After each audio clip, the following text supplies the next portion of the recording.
Miller, and I'm a Stampin' Up! Demonstrator in Basking Ridge, New Jersey. And I go live every Wednesday, even though it's Christmas Eve tonight. Merry Christmas Eve. I'm going live to share with you some things that I'm working on. And just to give you something to watch, maybe learn a couple of things, maybe while you're waiting for Santa to come. So let's go ahead and get started. So today I am featuring a new bundle that came out with our most recent online exclusives, and it's called Petals of Beauty is the name of the bundle that I'm using.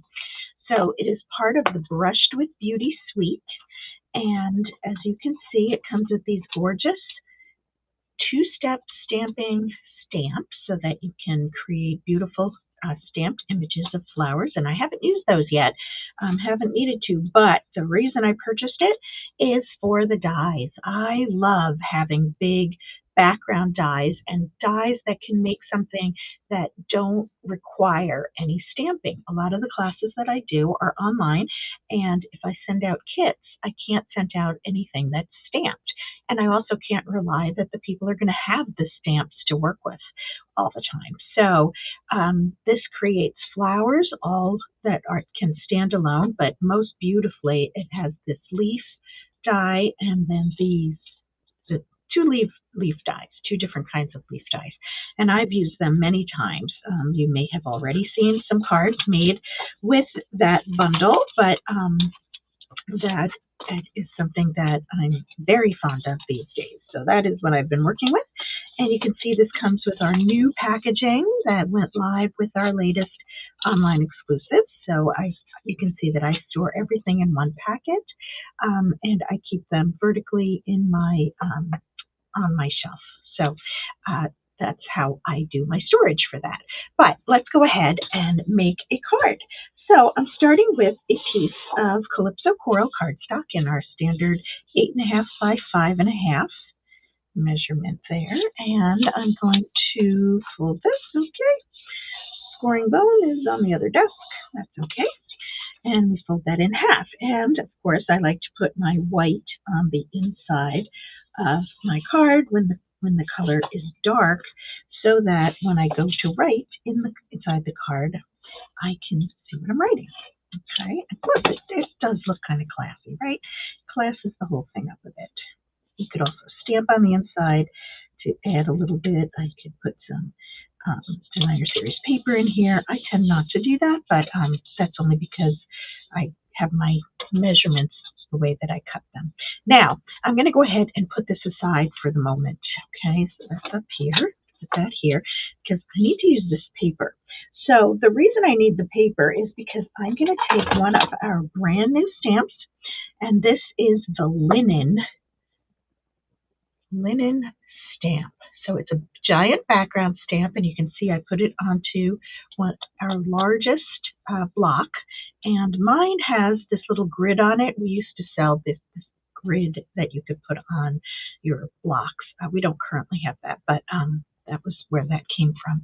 And you can see the dimension on there, right? And you can see through it too. So it doesn't look like too much now, but I'm going to show you how I'm going to stamp on it. So I actually did this card in class, in an in-person class, and because I'm using petals, this is Petal Pink. It is the two-tone cardstock. And when I did it, I stamped on the light side with Petal Pink, and nobody noticed that I had done that. So I'm going to go ahead and use Calypso Coral today so that you can actually see the design on the background. But I'll also show it to you from the way that I originally did it, which was very, very subtle, a little too subtle, maybe. I still like the way it looked, but you can see that I'm inking it up. I turn my ink pad over because this is such a big block, right? And so I'm inking it up with Calypso Coral, and then I'm going to take my piece of the two-tone cardstock, and I am going to keep the light side stamped upon. And so I'm just going to lay it down right on top of my block. And then my little trick is to take a piece of paper or just your grid paper that you're working on and flipping it over the top of it so that you can press it down so that you don't get the ink all over your fingers.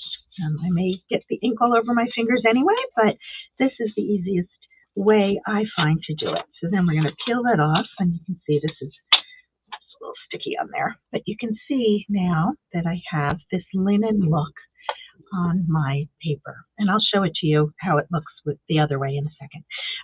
So that is going to go onto the front of my card now, okay? And that is going to be my self-made background designer series paper, right? Because I didn't have anything that was subtle enough that I wanted in the background, but just to keep it plain seemed a little too harsh. So there we go. We've got that done. So now I'm going to use some of the Brushed with Beauty designer series paper. So these are two of the different designs. They're double-sided, you can see. So that's 4 different patterns. But we're going to go ahead and we're going to start with this one. This is just one of the sheets. The entire page is floral. You can see that this happens to be the edge of a floral sheet, so that it has a little bit more of that crumb cake in the background, but that's okay. I don't mind. Actually, I'm gonna hold off on that. So I already have my adhesive, but I'm gonna put this one down first, actually. So I wasn't paying attention. So this is the subtle side, and I will definitely be using this design again on something else. But we're gonna lay this down. This is 4 3/4 by 2 inches. And we're going to put that down there. And then we're going to take this piece and put it all the way across. And now it's going to go end to end over here. Okay. So that is now our background. And we now need our focal point. So for the focal point, we are going to, I did die cut already those 2 leaves that I was talking about.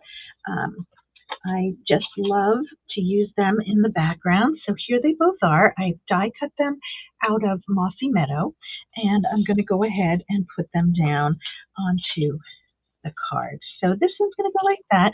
And I'm going to use, because it's so fragile, I'm just going to use a little bit of wet adhesive just down the center. You can see I'm just using little dots of it. Which makes me think I've done this before. You've seen something like this. And I'm going to go ahead and let that set for just a second. And then I'm going to take the second one and I'm going to put it over the top.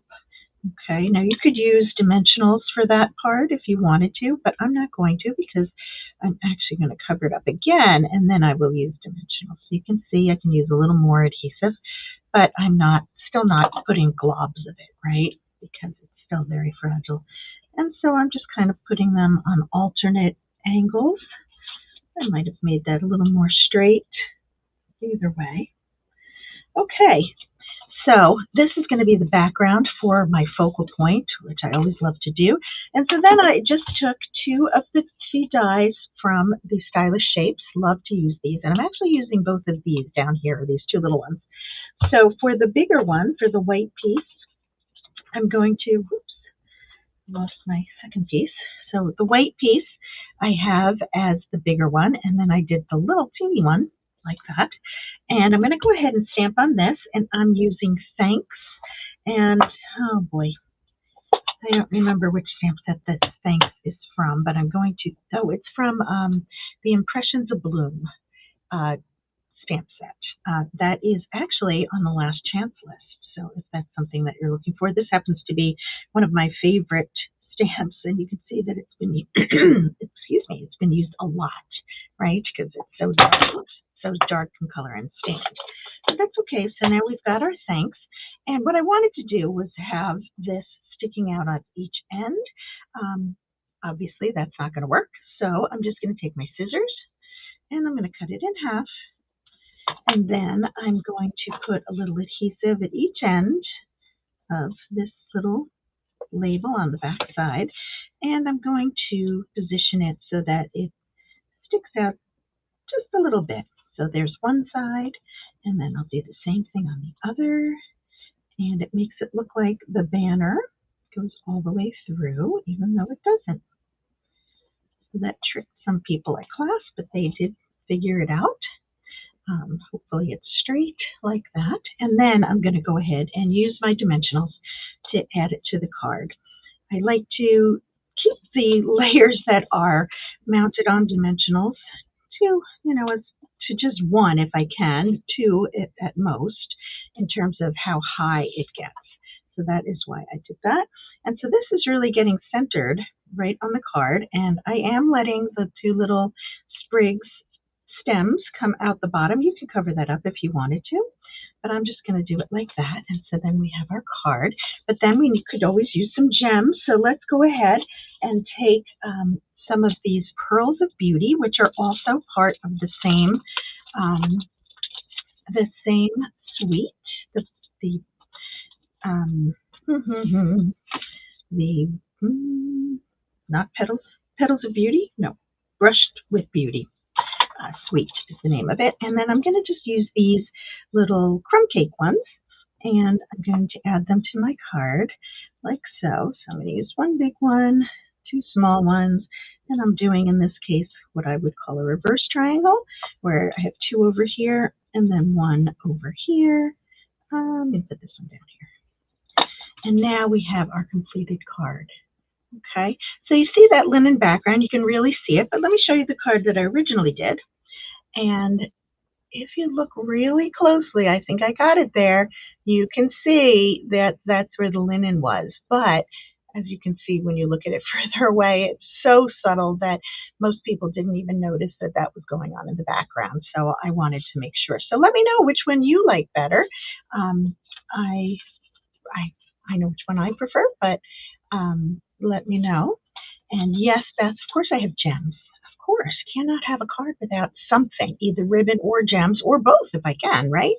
So anyway, so this is my card for this week, and all the details for the card can be found on the description of this video, wherever you found it, either on my Facebook page or on my YouTube channel. And I wish you a very, very Merry Christmas if you celebrate. Happy holidays for everything. And I'll be back next week with a card that you can watch while you're waiting to watch the ball drop next week for the new year. So anyway, have a great week, and we'll see you next time. Thanks for joining. Bye-bye.